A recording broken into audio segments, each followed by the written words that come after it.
pulls back his arm and he slaps Chris Rock across the face. And I don't even know. At that point, you don't even know what's happening. You don't even know if you push the shutter or not.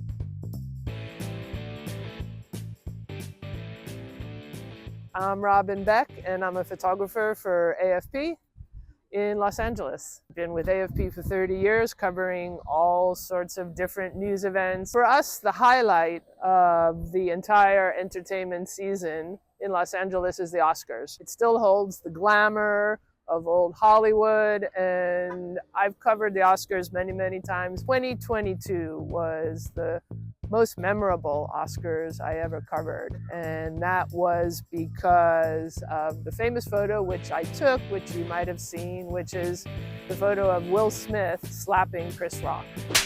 One of the hard things about the Oscars is you need to be super attentive at all moments. There's very often an event that will happen on stage during the 3.5-hour show that is kind of a fake spontaneous event. You're really focused, always paying attention. You never know what to expect. I was watching Chris Rock doing a monologue. All of a sudden, Will Smith yelled something from the audience and started walking onto the stage.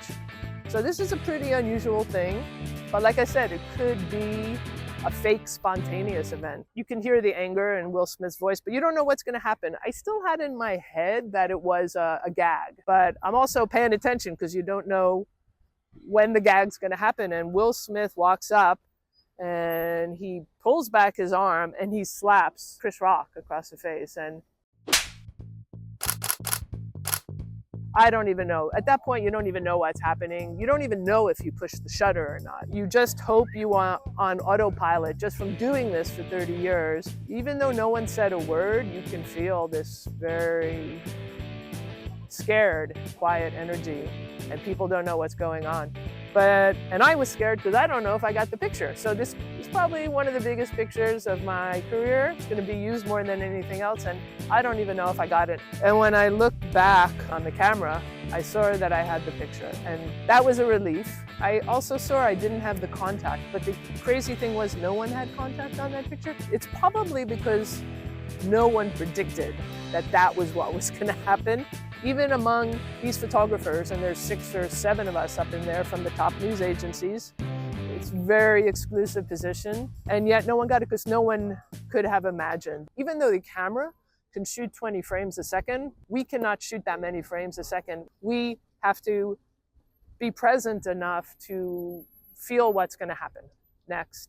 Because if I shot 20 frames per second for 3 hours, you would need hundreds of photo editors to edit that quickly because we need to get the quick pictures out quickly. It did become a kind of viral on the internet. It became a meme, became a birthday card. The thing about the job, regardless if you're covering entertainment or political events or natural disasters or human disasters, it's about being present in that moment where you're actually focused on what's happening right in front of you and around you, regardless of what you're shooting. Even though I felt it was a negative event, it created a dialogue about mental health. It's a big part of Oscars history. I'm grateful to have been there and grateful that I had the experience and the training and the presence to capture the moment.